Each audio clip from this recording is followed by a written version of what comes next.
Caitlin so far, and I wanted to start out with my own Caitlin story. On my birthday this year, Caitlin was kind enough to send me a text message, and it said, "Happy birthday, Nate." And then it said, "I wrote you a birthday poem." And it said, "Roses are red, violets are blue. If you screw up your wedding speech, I'll kill you." My birthday was in February, and I've been losing sleep every night since. But I'm fully aware that half of you are from Luke's side of the wedding. You might not know Caitlin as well as the rest of us. She is an absolute sweetheart. She doesn't have a single mean bone in her body. And I'm just very grateful that Caitlin and I have established a friendship where we can handle sending text messages like that to each other without festering on it for 3 months and then bringing it up at an inopportune time. So now that you know the stress I'm under, I just wanted to welcome everyone.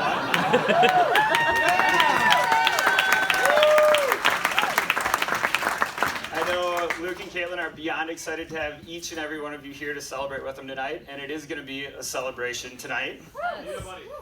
Special thanks to both the Winters and the Kelly family for making this weekend possible. It's been awesome already. Tonight's going to be the fun when we bring it home. So I am Nate. I am one of Luke's close friends. When you see the rest of his close friends on this dance floor tonight, you're going to understand why I was the safest pick for the best man speech. But in all seriousness, congratulations, Luke and Caitlin. Your wedding ceremony was absolutely beautiful. I could not be happier for both of you.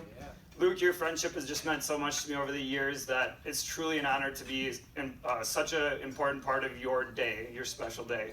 And Caitlin, like I said, I've truly valued our friendship too over the last 3 years while you guys have been dating. So with that, bridesmaids, you all are looking very beautiful today as well. And I feel like we need to include groomsman Dan Bankin in that comment because he also had his hair done this morning.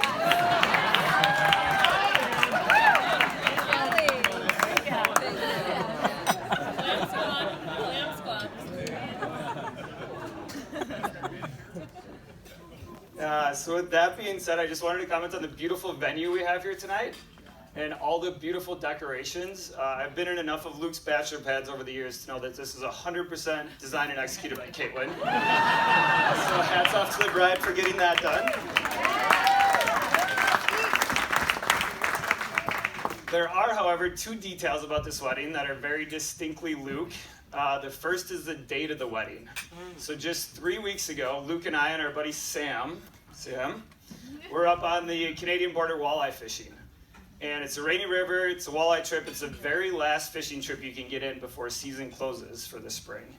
And it's shut down all through April, and it actually opens up next weekend in Wisconsin and the following weekend in Minnesota. So Luke only had 3 weekends to pull off this wedding where it could never affect the fishing season. And he nailed it.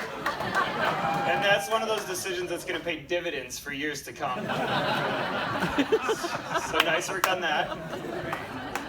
The second detail that is distinctly Luke, it's also Caitlin, but distinctly Luke, is the fact that we're overlooking a body of water tonight. So 2 years ago, I had the opportunity to live with Luke and Caitlin on a sailboat in the British Virgin Islands for a full week. We had a couple other close friends with us down there. It was an amazing trip. The scenery was great. We sailed, we swam, we snorkeled, we drank way too many gin and tonics. But one of the more memorable parts of that trip, we had brought Chinese wishing lanterns for each person on the boat. And each night somebody would take a turn, and they would write either a very fond memory from the past or a hope or a dream for the future on their wishing lantern. And then they'd spend 5 or 10 minutes explaining it to the group on the boat before we light the lantern and watch it sail away. And so on the third or the fourth night, it was Luke's turn. And through tear-filled eyes, he wrote the letters L-O-T-W on his lantern, and then explained to us that it stood for life on the water. And he talked about how some of his best memories have all occurred over water. So he talked about growing up with his family's lake home, and then talked about going to Michigan Tech, which is on the shores of Lake Superior. He talked about his dad's boat on the Chicago River. And then as he grew up, he talked about fishing trips with friends, talked about hunting trips with friends, which is actually where I met Luke a number of years ago. And went on to talk about living on White Bear Lake, the friends he had there, the memories that were made there. You had some incredible 4th of July parties. He also was living there when he met Caitlin. And an important fact, he talked about the boats he's owned. So he's always owned at least one boat since the day I've known him. He right now owns 2 boats. For a while, he owned 3 boats. And if the boats ever go away, Caitlin, we're going to know who to blame. So then he finished up his talk just with the hope and a dream of once again living on the water someday. So I was not surprised when Luke and Caitlin got engaged on Ox Lake, which is a body of water very important to the Kelly family. And that we are once again here tonight celebrating over a body of water. Also not surprised we're signing water skis on the way in, or that each one of your tables is named after a lake. So with that being said, there's a lot more I wanted to say about the couple, and I just wasn't sure how to deliver it. So I asked our good friend and groomsman Pat Kurtz if he could help me with a little poem I put together, since Caitlin always thinks it's a good idea to write poems. So this is our version of Luke and Caitlin's love story.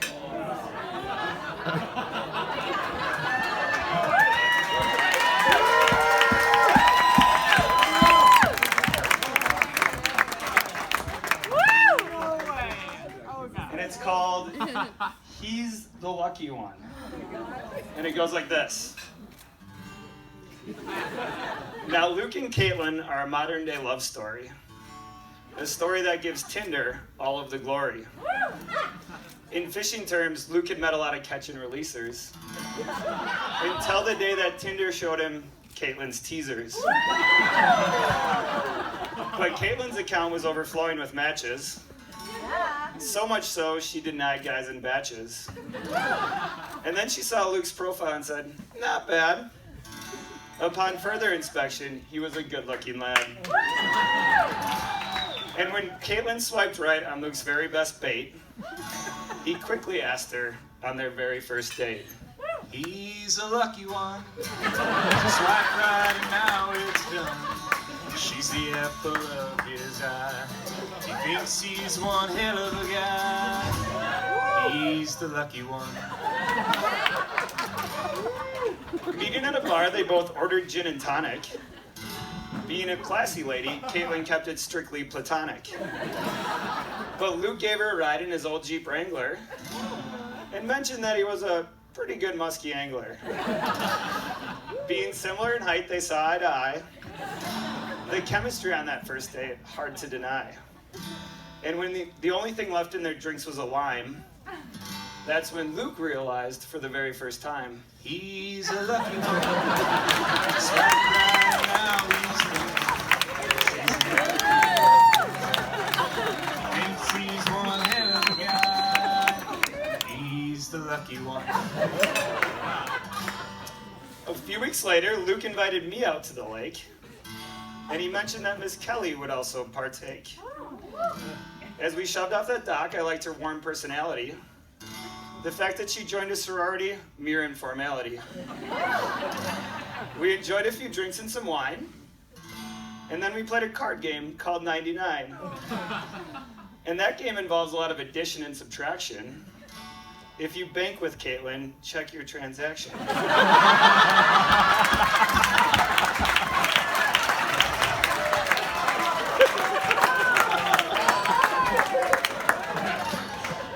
The sunset on the lake that day, I could tell Luke was smitten, and that at some point a best man speech would need to be written.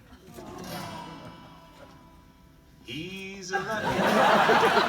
She swiped right and now he's done. She's the apple of his eye. Thinks he's one hell of a guy. He's the lucky one. Over the next couple years, an amazing relationship formed as my once wild wingman was being transformed.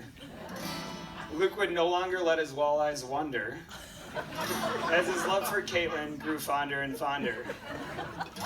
Until last 4th of July weekend on Ox Lake, when Luke got on a knee and asked for Caitlin's hand to take. Through watering eyes, she said the word yes, which started months of wedding planning and a little bit of stress. Isn't it a bit ironic that on Independence Day, Luke had given most of his freedom away.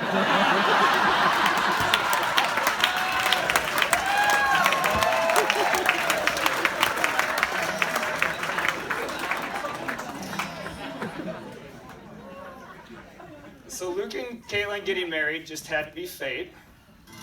Don't worry, Drew, it's almost time to accelerate.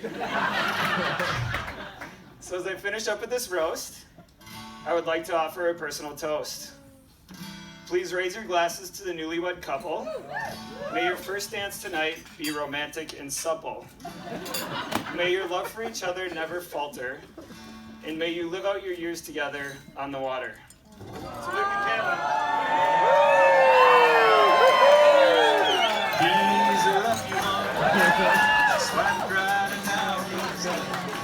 She's the apple of his eye. Everyone thinks he's one.